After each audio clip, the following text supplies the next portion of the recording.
What's up, everybody? Welcome back to The Run with me, Manny Wilson. I'm here with my special guest, Vernon Crump Jr. What's good, bro? How's it going, man? What's going Go ahead, I'm bro. laughing because you threw the junior in there, bro. What's good? That's what you always tell me to do whenever I write out your titles for the clips and all kind of stuff. You want Vernon Crump Jr. You know, my pops got the same name, so we got to differentiate. Well, he's senior, ain't he? He just Vernon Crump. He Mr. Crump. You know what I'm saying? Okay, all right, that works then. All right, but my guy here, official referee, you got your own company, Be Official. Talk about it a little bit so they can understand where you coming from. Good looks for the shout out. So Be Official is a platform for high school and college students to come and get all the information they need to learn how to be a referee, get trained on it, and get assigned games. Okay, cool. So they get paid for that, right? Mm-hmm. You may have mentioned that. I don't know, but I can't remember. But they get paid for it, man, and it's a great opportunity as well, especially for people who like sports. Mm-hmm. So you do some refereeing yourself. Yep. You had some crazy experiences. I'm sure you had some good experiences, bad experiences probably. Let's start off with the good experiences. What's like one of the best experiences you've had with refereeing? With refereeing, just being able to be a part of a good game. You know what I'm saying? Right. I got courtside seats. I'm actually in the action. You know what I'm saying? I'm like in the action. So when I'm at like NYTLA and we got the 17U going at it, the top, you know what I'm saying? Right. Dunking on each other, blocking. I'm like right there in the play as if I was, you know, on weak side help or something. I'm right there. Right, you in the middle of the play. That's sweet, man. You know, y'all referees don't get enough credit for that. We don't, man. Not at all, bro. We tend to only acknowledge the bad with the referees. Like we don't pay attention to the good things that goes on, like the good calls that referees make. We only be like, oh damn it, he missed another call. Like we don't pay attention to that. So it's always hard to really judge referees. That's why it's cool to have you on to talk about it. I appreciate it. Thanks for letting me shed some light on that. Yeah. So is this something like when it comes to that, like when people only recognize the bad, is it something like that a referee could actually do to change that narrative or something, or is it just like something that's just gonna have to be?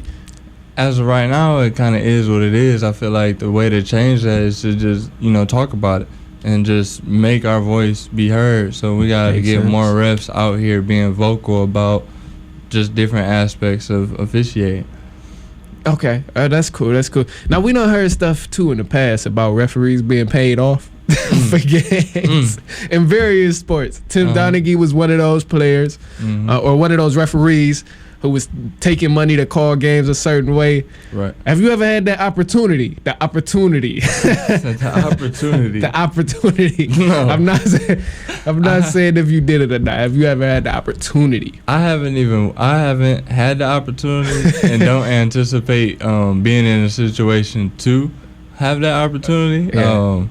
I feel like if you're in a situation where you have the opportunity, you probably have already done some. Probably done already did it before. And then that reputation not going away. After that, it's like that's once like permanent marker on a dry erase board. Yeah, it's not coming off. It's over. It's over with. Because once you done got sucked into that alleyway, it's over with. Mm-hmm. It's over with. You're gonna have all kind of big ballers hitting you up talking about, look, right, I got 50,000 on this game. I need you to call it. Make sure the Rockets win. Hey, just to add to that, I feel like the people that have that opportunity are. I feel like the only way you would really be in that opportunity more so is if you're in high caliber games. That's true. Low caliber games. That's true. Ain't nobody care who wins, who loses. That's like kids and stuff like that. Yeah, like little kids, it's just like, but now if you got like a Zion who about to go into the league, those type of games, maybe those officials might have that opportunity. Hopefully they're not taking that opportunity and running with it. But I feel like the only way for it to even come up is if a big baller has something on the line, like you said, but a big baller won't have nothing on the line unless it's a high caliber game. Yeah, that's so true. That's like with any gambling, though, period. Yeah, that's true. That's true. And I know at high school too, it's starting to get even more intense because with the new age of social media and all kind of stuff, being on social media kids is getting on in 8th grade, 7th grade, like from the jump. So if somebody throw down a sweet dunk and they in 8th grade, it's gonna blow up. Yeah, it's blowing up. It's blowing up. So parents and other people just starting to take it way more serious on other levels. Have you had that interaction with like fans that take it way too serious on a very like low level skill of players? Yeah. Oh yeah, for sure, for sure. I mean, every parent wants the best for their kid, right? And they feel like their kid can make it. And every kid, I guess, who's playing potentially has an opportunity, depending on how hard they work and their skill and talent level. But the reality of it is, not every kid is gonna go to the league, or college, or go D1, or be the star player on their team. Mm-hmm. You know, everybody has to find where they fit in through work ethic, talent, and social media. At this point, I say social media just because of branding themselves as a player.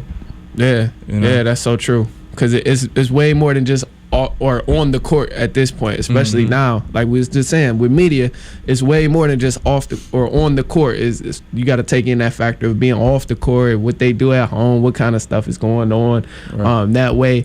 Now, this interests me because I believe we was talking to Matt about this. It wasn't on air, or it was just a regular conversation. And it was funny to me because we talked about how that one kid that come into the gym and he fill it up and all of that, and he don't get no clock or something like that. But then again, it's that other kid who's used to getting all kind of foul calls whenever he plays.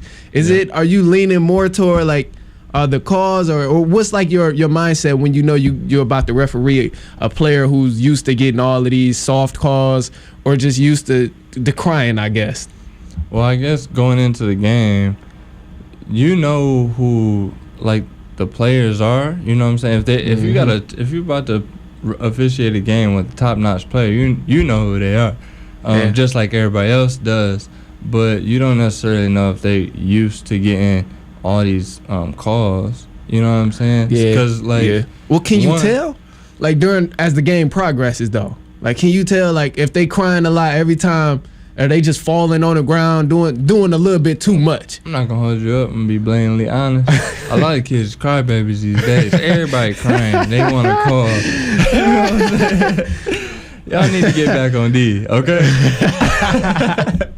That's my coach's mentality in me. But so to elaborate some more, like I'm going in the game like we gotta evaluate both teams. We not gonna just a kid A, he's top notch, we're gonna give him calls. No, that's not how we going into the game. We like team A, they physical, team B is physical. Right. We gotta make sure we cut all that out at the beginning so we don't have that much altercations in the end. You know what I'm saying? That's how we going into the game. And you mentioned too before, it was off air, you mentioned before like setting the tone early. That way it can stay consistent through the whole entire game. That way it's not like he not calling nothing no more, or he's starting to finally call stuff. That way you want to stay consistent and keep on with that. So like when you out here looking for referees and stuff, like what kind of things do you look for people who are interested in like becoming a referee and things as that manner? First thing I'm looking for is one, just your willingness to learn and take on a new challenge. You know, being an official is something that not a lot of, at least high school or college students, have a ton of experience in. Some athletes may have a little bit of upper hand because they might have to do that for like a little camp for community service and things. Like I did that when I was at Jackson College and in high school too. But some other kids who might be interested in like band or whatever, just something completely unrelated to sports, but they like watching sports. They may have never even picked up a whistle and hopped on a court before. You know what I'm saying? Yeah. So your willingness to learn and take on a new challenge, like that's like the first thing I'm looking for. And then after that, are you able to take constructive criticism? Because we want the best officials on the court. And so as you're out there, you're going to make mistakes. Everybody's done it. And the only way to grow is to fall down and make some mistakes and then learn from those mistakes. And then after that is your confidence. You know, are you confident when you blow the whistle? And then can you remain confident when things don't go the way you plan? You got that, or that when heckler. Things hit the fan. Yeah. That heckler.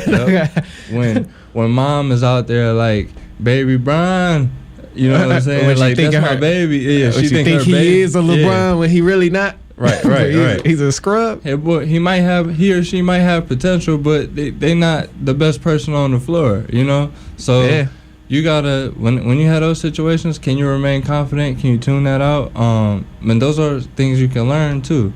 You know, that doesn't always come natural for everybody. People learn and grow through that. Yeah, that's crazy. And you mentioned like having that, like being able to take criticism. Yep. And I know that's a huge part, considering y'all do have to deal with the crowd, bro. That like that plays a huge role. Like, it's so funny to me as a spectator. Like, it's hilarious as a spectator when I'm watching and I hear the crowd talking about, ref, you suck. Ref, like they hitting the chants over and over. Ref, you suck. Man. Ref, you suck. Have you ever? I don't know if you ever got one. I ain't never made a call that bad for the crowd to just start chanting about me. But you had some hecklers though, and I think any ref. Yeah, I done had a heckler before. Just like, come on, I got glasses. You need them. You know what I'm saying? So, I was flaming you up. Man, that boy got at me one. I forgot. I don't remember what. I must have missed a call or something. I obviously did something that person didn't like.